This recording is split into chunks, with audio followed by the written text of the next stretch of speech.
자, 우리 아까 서로 인사하셨는지 모르겠는데 서로 잘 오셨습니다. 축복합니다. 인사들 한번 하십시다. 예, 잘 오셨습니다. 네, 축복합니다. 감사합니다. 예, 고맙습니다. 지난 시간에 우리가 제자반 훈련에 대한 전체적인 브리핑, 오리엔테이션 받으셨겠고, 또 우리 각 반 소그룹으로 나누어서 우리 인도하는 목회자들하고 또 각 반원들 서로 인사를 나누셨을 줄 압니다. 여러분들이 제자반 훈련을 받으시면서 가장 중요한 것은 신앙생활에 제일 기본적이고 뼈대가 되는 것을 계속해서 훈련해 가시는 거예요. 주일 공동예배부터 적어도 수요예배까지는 또 구역예배 이런 거를 늘 내 생활 일정 중에서 하나님을 만나는 시간을 그거를 고정해 두셔야 됩니다. 그러면 그 고정된 시간을 중심으로 다른 시간 일정이 자리를 잡습니다. 이거는 신앙생활 안 하는 사람들도 마찬가지예요. 사람은 누구나 다 내가 살아가면서 내 생활에서 제일 고정적인 시간이 있습니다. 누구나 다.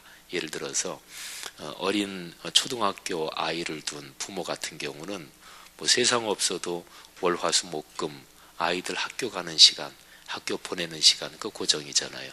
저도 아침에 나올 때 보니까 제가 사는 그 아파트에서 늘 그 시간이면은 그 아이를 유치원에 보내는 그 부모들이 있어요. 유치원차 노란 차 와가지고 그러면 그런 부모들이나 또는 초중고등학교에 있는 부모들은 아침에 아이들이 학교 가는 시간은 그건 세상 없어도 고정이잖아요.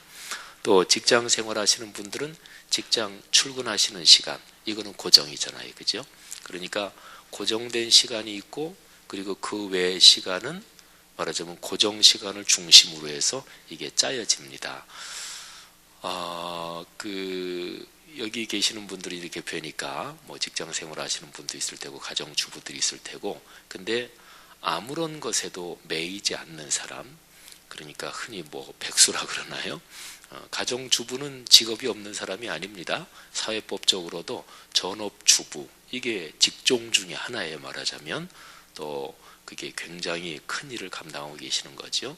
근데 아무 것에도 시간에 매일 필요가 없는 사람을 말하자면 흔히 하는 말로 백수 이렇게 얘기하는데 그런 사람은 삶이 굉장히 흐트러집니다. 그러니까 아침에 몇 시에 맞춰서 일어날 필요도 없지 하루 중에 고정돼서 뭘 할 게 아무것도 없는 사람 일주일에 고정돼서 뭘 할 게 아무것도 없는 사람 그런 거는 일정한 한 주간 또는 뭐 우리나라 직장에서는 길어야 2주간인데 휴가 때나 그게 좋지 그렇게 한 달, 2달 계속 살면 사람이 망가져 버립니다.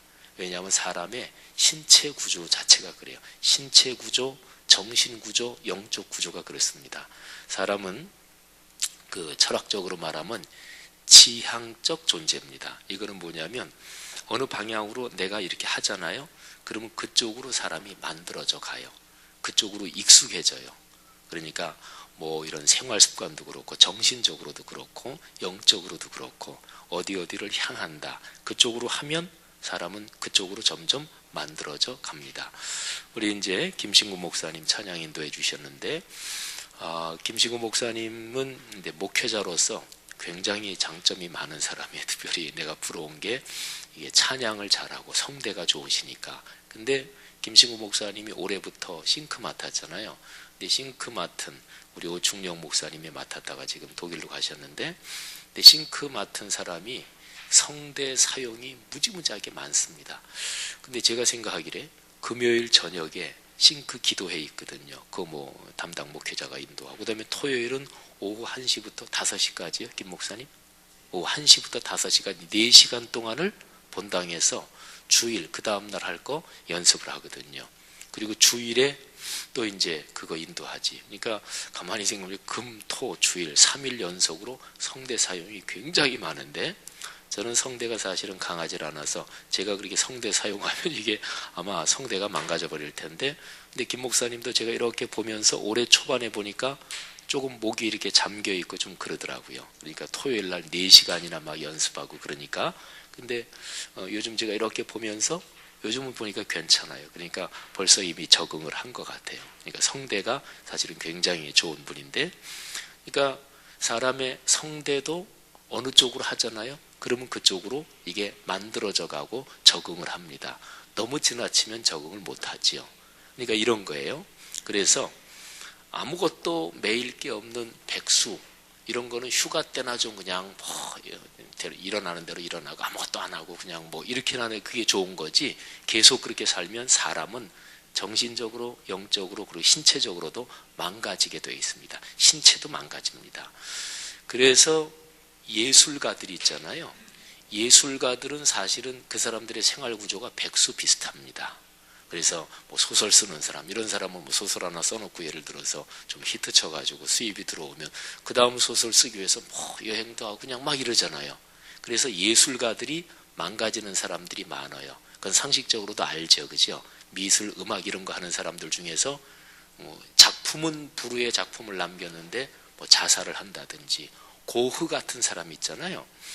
이 고흐가, 이 사람이 신앙도 좋은 사람입니다. 그 사람이 참 그 전도사 생활 말하자면 안수까지는 안 받아요. 그런 것도 하신 분이고.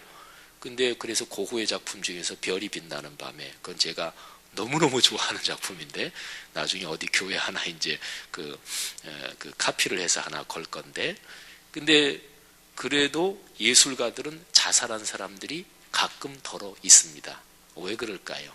그게 그런 거예요. 생활 중에 일정한 시간 구조가 없으면 사람은 신체, 정신, 영혼이 망가지게 되어 있습니다.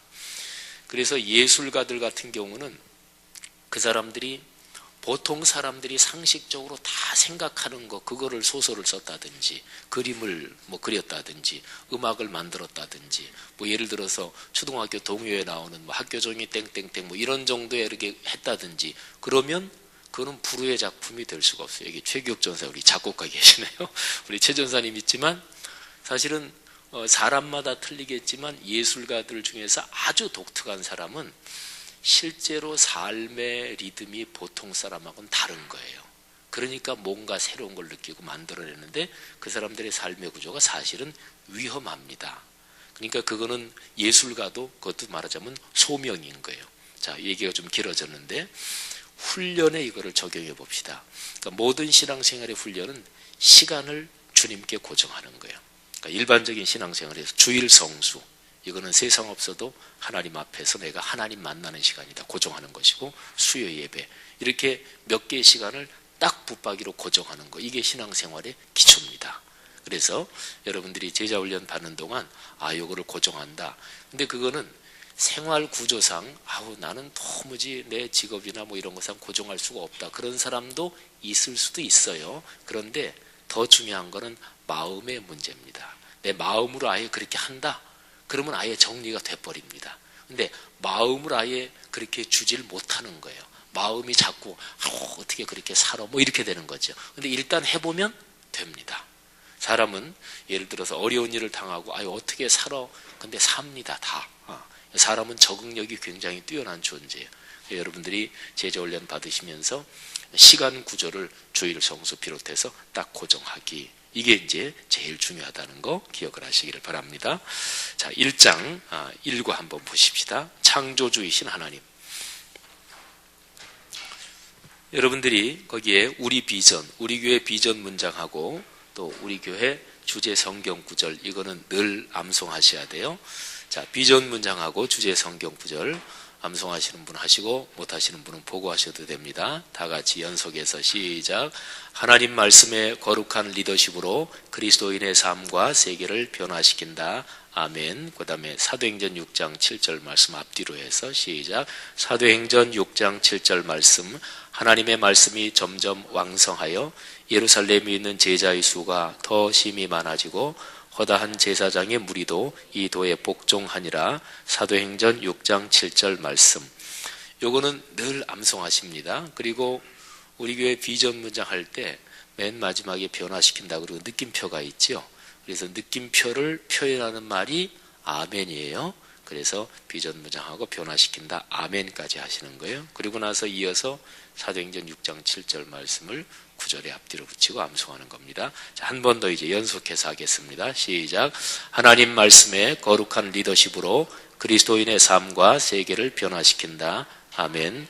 사도행전 6장 7절 말씀, 하나님의 말씀이 점점 왕성하여 예루살렘에 있는 제자의 수가 더 심히 많아지고 허다한 제사장의 무리도 이 도에 복종하니라. 사도행전 6장 7절 말씀. 자, 밑에 십자가 묵상 기도문, 이것도 매 과마다 우리 비전 이거는 늘 같이 나와요. 자, 같이 고백하면서 또 주님 이렇게 살기를 원합니다. 그런 심정으로 우리가 같이 읽겠습니다. 시작. 사랑의 주님, 오늘 하루 저의 삶을 돌아봅니다. 가정과 일터, 인간관계와 여러 가지 일들을 십자가의 사랑으로 살게 하소서. 십자가를 생각하며 죄와 허물을 회개합니다. 저희 부족함이 이웃에게 상처를 주거나 하나님의 일에 방해가 되지 않게 하소서. 십자가의 헌신과 희생을 닮아 십자가의 능력과 희망으로 살게 하소서. 피 흘리시며 죽기까지 우리를 섬기셨던 주님을 본받게 하소서. 하나님 나라의 도구로서 주소서. 모든 어려움과 걱정을 십자가 앞에 내려놓습니다. 오늘도 성령님의 음성에 민감하게 하소서. 십자가의 사랑으로 살게 하소서. 아멘. 지난 주간의 삶을 나눕시다. 소그룹에서 하시게 될 테고, 그리고 여기 이제 훈련 받으시면서 2주의 책을 한 권씩 읽으시게 돼요. 그래서 거기 신앙 독서 쭉 있는데 그 중에서 앞에 나온 3가지든 아니면 뭐든 간에 2주에 하나씩 그 반에서 그거는 이렇게 하세요. 로렌 커닝햄, 이분은 예수전도단 YM 그쪽의 리더신데, 내 신을 벗으라, 여기 이제 첫 번째 독서 과제가 되는데 여러분들이 그 책을 한번 잘 그렇게 읽어 주시기를 바랍니다. 자, 한 장 넘기셔서, 자, 오늘 공부 창세기 1장 하고 시편 139편입니다. 우리가 이번에 제자반 1학기에서 2가지 주제를 배웁니다. 하나는 신론, 하나님에 대해, 성부 하나님에 대해서 이게 6주 배웁니다. 그 다음에는 기독론, 기독, 이거는 그리스도를 말하죠. 이거는 성자 하나님. 그래서 성자 하나님, 성부 하나님, 성녀 하나님 2가지 주제에 대해서 각기 6주씩 강의를 제가 할 겁니다. 그래서 여러분이 받으신 책자 여기에 보면 성부 하나님 그리고 성자 하나님에 대해서 6과씩에서 다 12과 그렇게 나와 있죠. 자, 오늘은 성부 하나님에 대해서 제일 첫 번째 시간입니다. 하나님에 대해서 제일 중요한 게 있는데 그거는 하나님이 창조의 주님이시다. 그래서 1과 제목이 창조주이신 하나님 그렇게 되죠. 자, 본문이 2가지인데 창세기 1장, 자, 1절부터 13절까지 제가 적어놨는데 5절까지만 같이 한번 읽겠습니다. 시작. 태초에 하나님이 천지를 창조하시니라. 땅이 혼돈하고 공허하며 흑암이 깊음 위에 있고 하나님의 영은 수면 위에 운행하시니라. 하나님이 이르시되 빛이 있으라 하시니 빛이 있었고 빛이 하나님이 보시기에 좋았더라. 하나님이 빛과 어둠을 나누사 하나님이 빛을 낮이라 부르시고 어둠을 밤이라 부르시니라. 저녁이 되고 아침이 되니 이는 첫째 날이니라. 아멘. 예, 그리고 이제 둘째 날이니라, 그 다음에 셋째 날이니라 이렇게 되어 있지요. 자, 거기에 제가 질문들을 써놨는데 창세기 1장 1절부터 성경이 제일 첫 번째잖아요. 창조의 기사를 가만히 한번 읽어보고 그리고 우리 마음에 이거를 담아둘 필요가 있습니다. 어떤 사람이 이런 얘기를 했어요. 창세기 1장 1절만 믿어지면 성경 66권은 다 믿어진다. 1장 1절이 태초에 하나님이 천지를 창조하시니라 이런 거죠. 첫째 날, 둘째 날, 셋째 날 창조하신 것을 한번 정리해 보면 첫째 날은 우리가 아까 읽었죠. 뭐를 창조했죠? 예, 빛을 창조하셨어요. 그죠? 그 다음에 둘째 날을 한번 보세요. 6절 보면 첫째 날 빛을 창조했는데 빛은 창조했지만 온 피조 세계가 말하자면 굉장히 좀 묽은 반죽, 아주 묽은 반죽이 있는 것은 그게 공간에 가득 차 있다. 이렇게 한번 상상을 해보세요. 그런데 거기에다가 하나님이 우선 빛을 비추신 거, 이게 첫째 날. 두 번째 날은 그 아주 묽은 그게 온통 공간에 가득 차 있는데 그거를 가운데를 6절을 보세요. 물 가운데 그랬죠? 그래서 그 가운데를 이렇게 나눠 가지고 위 아래로 이렇게 나누신 거예요. 물과 물로 나뉘었다. 그죠? 그래서 궁창이라 그랬는데 이거는 쉽게 말하면 공간을 말해요. 이 대기 중에 공간을 말해요. 7절 보면은 궁창을 만드사 공간을 만들어 가지고 궁창 아래에 물 위에 물 하늘에도 물이 있잖아요. 그죠? 구름이 있고 뭐 이런 거죠. 아래에도 물이 있고 그리고 궁창을 이 공간을 하늘이라고 부르셨다. 그죠? 그리고 저녁이 되고 아침이 되니 이는 둘째 날이다. 제가 문단을 나누는데 둘째 날 하고서 9절부터는 셋째 날 거니까 그거는 밑에 덩어리에 나눠야 될 것 같은데 그냥 9절 10절을 두 번째 날 그 덩어리에 붙여놨어요. 이유가 있어요. 잘 들으십시오. 그 다음에 9절 보면은 천하의 물이 한 곳으로 모이고 묻이 드러나라. 그러니까 아래쪽으로 나눠놓은 물이 있잖아요. 그러니까 아래쪽은 몽땅 다 땅이 없고 물로 가득 차 있었는데 그거를 또 나누시는 거예요. 그래서 물을 한쪽으로 모아놨어요. 그래서 물이 모인 곳을 바다 그리고 물이 없는 곳 그거를 땅이라고 불렀어요. 자 그러면 두 번째 날 하나님이 하신 게 물을 나눠 놓은 거예요. 처음에는 위아래로 나누고 두 번째는 아래에 있는 물을 또 이렇게 두 쪽으로 나눠 가지고 물을 한 곳으로 모이게 하고 그래서 둘째 날 창조하고 셋째 날 절반 반나절 쉽게 얘기하면 그거는 물하고 연관이 있어요. 그래서 10절 마지막에 보세요.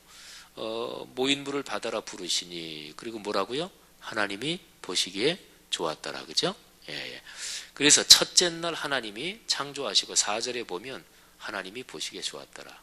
그 다음에 둘째 날하고 셋째 날 절반은 주제가 물 정리하는 거예요. 그러고 나서 하나님이 보시기에 좋았더라. 그 다음에 세 번째 날이 뭐냐면 땅에다가 풀, 씨 맺는 채소, 씨 가진 열매 맺는 나무 그런 걸 만들었어요. 그러니까 12절 이렇게 뒤에 보니까 열매 맺는 나무를 내니 하나님이 보시기에 좋았더라. 그죠? 그러면 잘 보세요. 첫째 날하고 둘째 날 그리고 셋째 날 절반 그리고 셋째 날 나머지 이 세 덩어리마다 창조 끝나고 나서 보시기에 좋았더라. 보시기에 좋았더라. 보시기에 좋았더라. 이렇게 돼요. 자, 제가 중요한 설명 하나 드릴게요. 하나님이 6일 동안 천지를 창조하셨어요. 그리고 7번째 날은 쉬셨죠. 근데 창세기 1장에 보면 하나님이 보시기에 좋았더라. 이게 7번 나와요. 이 말이. 맨 마지막에 나오는 거는 보시기에 참 좋았더라. 우리 교회 묵상지 이 제목이 이제 거기서 따온 거예요. 맨 마지막 7번째 말은 종합 정리입니다. 여태까지 6일 동안 창조가 다 보니까 보시기에 참 좋았다. 이건 종합 정리고 그럼 나머지 6개잖아요. 근데 6개 보시기에 좋았더라 여기에서 날로 보면은 둘째 날은 그게 안 나와요. 여기 보니까 둘째 날은 안 나오잖아요. 그리고 셋째 날에 2번 나와요. 셋째 날에. 그래서 성경학자들 중에서 이렇게 얘기하는 사람들이 있어요. 왜 둘째 날은 보시기에 좋았더라 그 말이 없었을까? 둘째 날은 하나님이 궁창 공간을 만드신 거잖아요. 근데 그 당시에 이 우주관 세계관에 따르면 이 궁창 요 하늘은 악한 영이 활동할 수 있는 범위예요. 하나님이 그걸로 제한하셨어요. 근데 이 궁창 정도가 아니라 더 높은 하늘이 있습니다. 거기에는 천사와 하나님이 계시는 곳이에요. 그래서 성경에 보면 공중 권세 잡은 자 이런 표현이 있죠. 그 공중은 바로 이 궁창을 말해요. 더 높은 하늘은 그거는 하나님이 계시는 곳이다. 이렇게 돼요. 그래서 고대 세계관에 따르면 하늘이 1층 천, 2층 천, 3층 천이다. 그래서 사도 바울이 자기가 고백하는 무슨 이런 말에 보면 셋째 하늘에 올라간 사람을 내가 아는 사람이 있는데 이런 표현이 나와요. 근데 학자들이 그거는 어떤 사람이 아니라 사도 바울 자신의 어떤 영적인 체험이다. 근데 교만하지 않으려고 그렇게 얘기한 거다. 그래요. 그래서 그 당시에 고대인들의 뭐 고대도 아니죠. 하여튼 뭐 예수님 살았던 당시도 그랬으니까 이 우주관은 뭐냐면 첫째 하늘 이게 궁창인데 공중이라고 하는 건데 요거는 악한 영이 활동할 수 있는 범위는 여기까지예요. 둘째 하늘 거기에는 천사 선한 영들이 그리고 셋째 하늘이 하나님이 계시는 곳이다. 이런 거죠. 그래서 학자들 중에서 왜 둘째 날은 보시기에 좋았더라고 없을까? 그건 악한 영이 활동하는 궁창을 만들었기 때문에 보시기에 좋았더라가 없다. 이렇게 설명을 하는데 별로 좋은 설명이 아닙니다. 그러니까 하나님은 매번 창조하실 때마다 보시기에 좋았더라 그러셨어요. 근데 둘째 날이 없는 이유는 없는 게 아니라 물을 정리한다는 주제 때문에 셋째 날하고도 이게 조금 연관이 있는 거예요. 그러니까 둘째 날은 물을 위아래로, 그리고 셋째 날 반나절은 말하자면 아래에 있는 물을 또 정리하고. 그러니까 하나님이 창조하신 거는 다 좋습니다. 이게 이제 성경의 가르침이에요. 창조하신 순서를 가만히 보면 하나님은 아주 합리적으로 창조를 하십니다. 우리가 지금 셋째 날까지만 봤죠. 그런데 넷째, 다섯째, 여섯째는 셋째 날 요거를 채웁니다. 잘 보세요. 첫째 날 빛, 두 번째 날은 이 공간 만드시잖아요. 세 번째 날은 땅, 바다 만드시잖아요. 그 다음에 네 번째, 다섯 번째, 여섯 번째는 요거를 다 채우십니다. 네 번째 날은 빛하고 좀 연관되는 건데 뭐 두 광명, 해와 달을 만드시고, 다섯 번째 날은 요 궁창, 여기를 채우십니다. 그래서 새들 뭐 이런 걸 만들고, 그 다음에 뭐 또 물고기 만들고, 여섯 번째 날은 여기에다가 이제 사람 만들고 동물 만들고 이래요. 그러니까 첫째, 둘째, 셋째는 말하자면 마당을 만드는 거예요. 틀을 만드는 거예요. 그 다음에 4, 5, 6은 요거를 각각 채웁니다. 그래서 하나님이 창조하신 것은 아주 합리적으로 되어 있고, 특별히 사람은 제일 마지막에 만드셔요. 그거는 중요하지 않기 때문에 그런 게 아니라 가장 중요하기 때문에 마지막에 만드십니다. 사람이 이 세상에 나와서 이게 잘 살아야 되니까 먹거리, 주변 환경을 다 해놓고, 그리고 제일 마지막에 사람을 만드십니다. 아이를 출산하는 부모가 아이 낳기 전에 이런저런 거를 다 준비해 놓잖아요. 제가 독일 유학 갈 때 먼저 가서 어학 공부도 하고 집도 구해놓고 어느 정도 살 준비해놓고, 그리고 집사람이랑 아이 한국 나와서 같이 들어갔거든요. 그러니까 사람 창조하신 게 말하자면 그런 것입니다. 자, 중요한 질문이 있는데, 하나님이 보시기에 좋았다 이렇게 말씀하셨죠. 이유가 무엇일까요? 왜 보시기에 좋았다 그거를 매번 창조하실 때마다 반복하셨을까요? 자, 가장 우선은 얼른 생각하는 게 진짜로 잘 만들어졌으니까 보시기에 좋았다 이렇게 말씀하셨다 이렇게 얘기할 수가 있어요. 근데 그것보다 더 중요한 건 뭐냐면, 창세기 1장에서 계속 반복되는 게 뭐냐면 하나님이 이르시되, 이걸 다른 말로 바꾸면 하나님이 말씀하시되. 그런데 말씀하셨고 말씀대로 됐습니다. 그러니까 보시기에 좋았던 이유가 뭐냐면 하나님의 말씀대로 됐기 때문에 보시기에 좋아요. 여러분, 우리 교회 건물은 잘 지어졌어요. 왜 그럴까요? 설계도대로 잘 지었기 때문에 그래요. 그러니까 하나님의 말씀은 이 피조 세계의 설계도라고 할 수가 있어요. 근데 피조 세계는 하나님의 말씀대로 잘 만들어졌습니다. 강한 능력, 강한 권세, 그리고 직책이 높을수록 그 사람이 얘기하는 말은 제대로 실행이 됩니다. 예를 들어서 대통령이 지시하는데 그게 안 되겠어요? 그러니까 하나님이 말씀하셨다. 그거는 되는 거예요. 그래서 하나님의 말씀대로 됐다. 말씀이 현장으로 이루어졌다. 그래서 보시기에 좋은 거예요. 하나님은 좋으신 분이거든요. 선하신 분이고 아름다우신 분이고 완벽하신 분이고, 그리고 우리를 사랑하시는 분이고, 그러니까 하나님의 그렇게 좋으신 분, 사랑하시는 분이 그분이 하는 말씀대로 되면 그거는 좋은 거죠. 그렇죠? 악한 사람이, 나쁜 사람이, 못된 사람이 생각하는 것대로 되면 그런 분명히 아주 악한 결과가 나타나겠지요. 그래서 창세기 1장에서 우리가 배우는 건 뭐냐면 말씀이 이루어지는 것, 이건 하나님의 말씀을 얘기하는데 그거는 좋습니다. 여기서 우리 그리스도인의 삶의 기본 방식을 우리는 여기서 배워야 됩니다. 그리스도인은 어떻게 사는 사람이냐? 하나님의 말씀대로 사는 사람이에요. 그렇게 되면 손해보느냐? 아니에요. 무지무지하게 이익 봅니다. 그리고 수지 맞는 정도가 아니라 수지 맞는다, 수입과 지출이 맞는다 이런 거거든요. 근데 그게 말 그대로 하면 수입 지출 맞는 정도가, 수입 지출 맞으면 되겠어요? 수입이 훨씬 더 많아야지.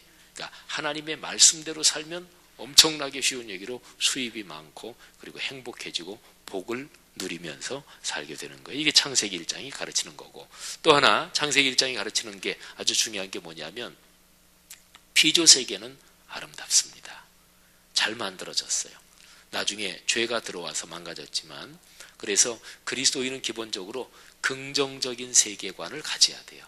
그리고 밝은 인생관을 가져야 돼요. 비관적이고 부정적이고 모든 매사를 볼 때 늘 비판하고 늘 불평하는 사람이 있는데, 그거는 자기의 태도와 습관을 고쳐야 돼요. 좋은 쪽으로 봐야 됩니다. 누구 얘기를 들어도 저 사람이 뭘 속여 먹으려고 그러지? 늘 그런 식으로 듣는 사람은 주변에 친구가 없습니다. 그게 태도에서 나타나거든요. 뭘 받든 늘 이렇게 경계하고 자꾸 이렇게 하고, 그게 아니라 긍정적으로 봐야 돼요. 누구를 보든지 그 사람의 가능성을 봐야 되고, 예를 들어서 굉장히 좀 뭐 잘 못하는 그런 아이라 그러면은 넌 잘할 수 있을 거야. 미래는 잘할 수 있을 거야. 그렇게 얘기하면 되잖아요. 지금까지 그냥 말썽만 피워하는데 너 여태까지 잘해왔어. 그런 건 거짓말이잖아요. 넌 잘할 수 있을 거야. 그러니까 말 언어 표현 하나라도, 그리고 우리의 삶에서 그리스도인은 긍정적이고 밝은, 그리고 잘 된다. 미래는 좋아질 거다. 이게 하나님이 그리스도인에게 주신 아주 축복의 인생관, 세계관입니다. 제가 아까 처음에 사람은 지향적인 존재라 그랬지요. 그렇게 생각하면 점점 삶이 그렇게 보이고, 그리고 내 주변이 그렇게 돼갑니다. 이건 아주 중요해요. 그래서 비관적이고 그리고 부정적이고 그런 게 자꾸만 들어오고 늘 습관이 들고, 그거는 분명히 영적으로 보면 그건 사단의 꼬임이요, 사단의 유혹이요, 시험입니다. 그래서 그리스도인은 밝고 긍정적인 세계관을 가져야 된다, 그런 거죠. 자, 그 다음에 두 번째 본문이요, 시편 139편. 성경에 참 좋은 말씀이 많은데 시편 139편을 저는 참 사랑합니다. 제가 병원에 입원해 계신 분들 신방하고 기도해 드릴 때는 이 구절을 저는 즐겨서 읽어드리고 또 권면을 합니다. 자, 1절부터 4절까지만 한번 같이 읽어볼까요? 시작. 여호와여, 주께서 나를 살펴보셨으므로 나를 아시나이다. 주께서 내가 앉고 일어섬을 아시고 멀리서도 나의 생각을 밝게 아시오며 나의 모든 길과 내가 눕는 것을 살펴보셨으므로 나의 모든 행위를 익히 아시오니 여호와여, 내 혀의 말을 알지 못하시는 것이 하나도 없으시니이다. 아멘.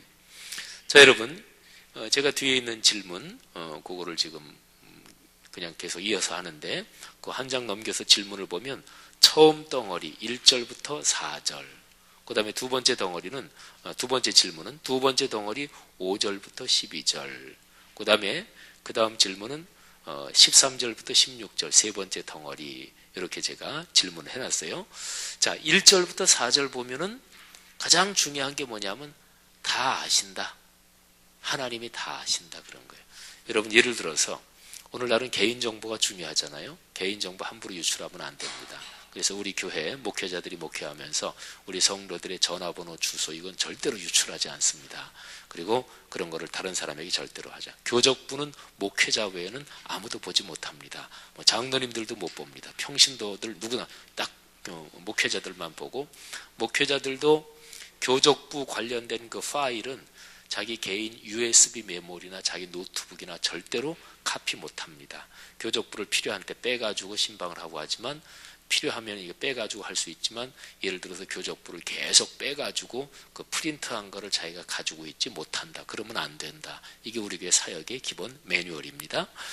그거는 개인정보니까. 그래서 만일에 어떤 사람이 나 말고 다른 사람, 뭐 가족이 어차피 제일 가깝고, 근데 어떤 다른 사람이 내가 내 개인 신상 정보, 내가 한 일을 다 알고 있다.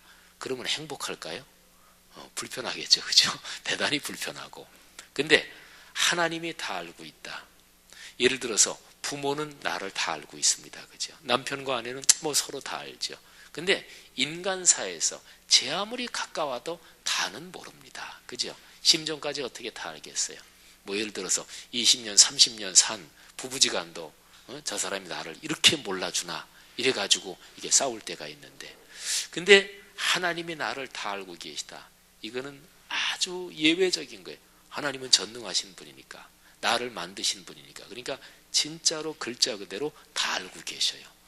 근데 우리 성도들 중에서 그러면 좀 불편하겠다 이렇게 생각될 수도 있지만, 불편하고 편하고 상관없이 어차피 그분은 알고 계시는 거예요. 그런데 어차피 나를 완벽하게 다 알고 있는 전능하신 신, 나를 만드신 분, 그러면 우리는 잘 생각해 보면 그분한테 나를 그냥 다 펼쳐놓고 맡길 수가 있어요. 집에 들어가면 왜 편한 줄 아십니까? 밖에 있으면 하여튼 집에 들어가면 편해. 집 나가면 고생이다 그런 얘기죠. 이게 여러 가지 의미가 있는데 집에 들어가면 편하다 그 얘기는 집에 들어가면 무슨 척할 필요가 없어요. 그죠? 집에 들어가면 아주 편한 그냥 내 모습 그대로 그냥 그러니까 하나님 앞에 있을 땐 편한 거예요. 왜? 그분이 나를 완벽하게 다 그러니까 하나님 앞에서는 뭐 잘난 척할 필요도 없고 아는 척할 필요도 없고 뭐 이렇게 그냥 화장하고 포장하고 그러고서 이렇게 있을 필요도 없고 하나님 어차피 나를 다 아시니까 그러니까 하나님이 나를 다 아신다. 1절부터 4절 말씀에서 우리가 이렇게 생각하고 깨달아야 될 건 그거예요. 그렇지. 그분 앞에 있으면 가장 편한 거예요. 자, 이게 전지하신 하나님에 대한 거고 자, 그 다음에 5절부터 12절까지 거기는 뭐냐면 하나님은 어디에나 계신다 그런 거예요. 주께서 나의 앞뒤를 둘러싸시고 내게 안수하십니다. 그리고 7절 주님의 영을 떠나 어디로 가며 주의 앞에서 어디로 피할까.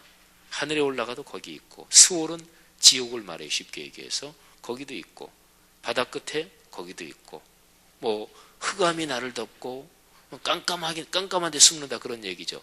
그래도 주님께는 흑암도 숨기지 못합니다. 흑암도 밤이나 낮이나 주님께는 똑같다. 이 얘기는 주님께서는 두 번째 덩어리인데 어디에나 계시다. 여러분 이 얘기도 아까 얘기하고 비슷해요. 주님은 어디에 내가 어디로 가든지 내가 있는 그 자리에 계시다.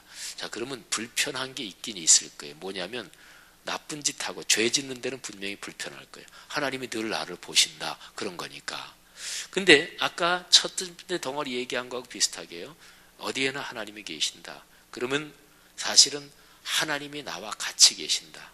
사람은 누구나 다 부족한 게 있죠. 잘못하는 게 있지요. 하지만 나를 다 아시는 그분 앞에서 내 부족하고 잘못한 것도 그냥 내놓으면서 주님 나와 같이 계시고 나를 인도해 주시고 나를 지켜주시고 하나님은 나를 만드신 분이요 내 아버지시니까 그래서 하나님이 늘 나와 같이 계신다. 이제 그런 거지요. 그 다음에요 13절부터 16절까지 보면은 13절에 주께서 내 내장을 지으셨다. 모태에서 나를 만드셨다. 그리고 여기에 보면은 16절에 특별히 내 형질이 이루어지기 전에 주의 눈이 보셨고 이 형질은 오늘날로 말하면 이게 이제 그 옛날에 기록된 거니까 그렇지 오늘날로 말하면 이게 내 세포 또는 DNA 뭐 이런 거라고도 같은 말이라고도 볼 수가 있어요. 그러니까 하나님께서는 나를 모두 만드셨다. 제가 이제 병원에 계시는 분들 신방하면서 특별히 이 구절을 읽어주시면서 하나님이 다 아십니다. 사람이 왜 불안한가요? 내 몸인데도 내가 속을 나를 몰라. 그래서 병원에 가는 거잖아요. 근데 병원에서 어느 병원에서 진단 받았는데 야 이게 진짜일까? 이게 의료기관도 우리가 사실은 충분히 다 믿고 신뢰하지 못할 때가 있잖아요. 근데 하나님은 다 아신다. 나를 만드신 분이다. 그래서 기도하십시오. 또 병원에서 기왕 이 병원에서 치료받으면 이 병원의 의사 또는 의학, 의술을 신뢰해야 돼요. 그리고 근본적으로는 하나님을 신뢰하고 기도하십시오. 하나님이 집사님을 만드셨고 집사님을 다 아십니다. 이 병상에 같이 계십니다. 하나님이 집사님을 치료하십니다. 약을 잡수실 때도 기도하고 드시고 이렇게 제가 이제 권면을 하지요. 자, 마지막으로 드릴 것은 전지전능하신 하나님, 무소부재하신 하나님, 전지전능 모든 것에 능하고 모든 것을 알고 그리고 무소부재 어디도 하나님이 안 계신 분은 없다.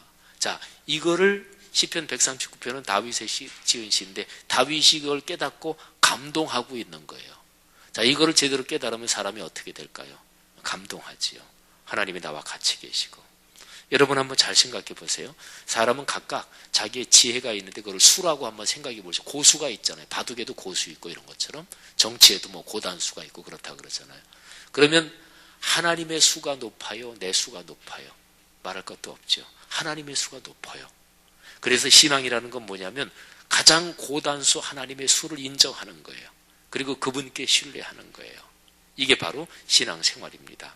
여러분 불안, 걱정, 염려, 초조가 왜 있나요? 가만히 생각해 보십시오. 내가 어디 한 구석에 맡기고 믿거니 신뢰하는 데가 없어서 그래요. 믿는 데가 없어. 믿는 구석이 없으면 불안합니다. 근데 다른 사람은 다 불안해하는데 어떤 사람은 이렇게 여유가 있어요. 당신 어디 믿는 구석이 있어? 우리 그러잖아요. 우리 그리스도인은 믿는 구석이 있는 사람들이 그리스도인이에요. 누구냐?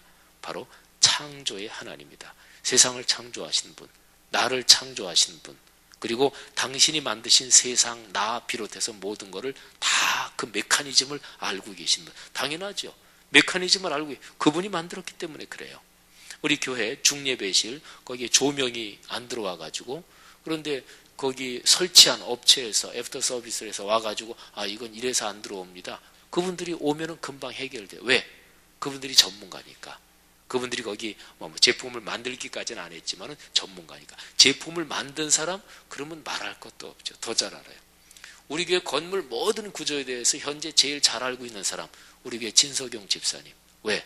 건물 이거 짓는 기간 동안에 우리 교회 직원으로 채용돼서 감독관으로서 모든 거 하나하나 감리하는 감리단이 있지만 그 사람들도 이제 외부 업체고 감리단이 감리한 거를 진석용 우리 교회 감독관 집사님이 또 한번 체크해서 비용도 이거 과다 계산됐다 깎아라, 또 이제 하나하나 해서 철근 제대로 놓는지 그거 다 과정을 보신 분이니까 진석용 집사님 우리 건물 구조는 제일 잘 알아요. 우리 이제 눈에 보이는 데만 알죠. 근데 진석용 집사님 안 보이는 천정 속에 어떻게 돼 있다 그것까지 머리에 있어요. 왜? 그분이 제작 과정에 있었기 때문에.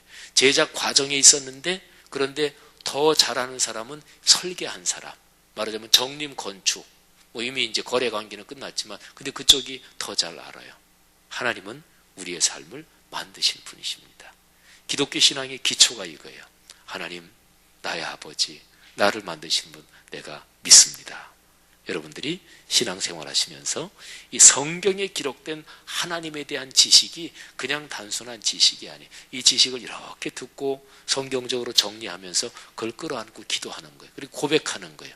그럴 때 그 하나님에 대한 지식이 살아서 내 생활에 축복이 됩니다. 여러분들이 그런 축복 누리시기를 축원합니다. 기도하겠습니다.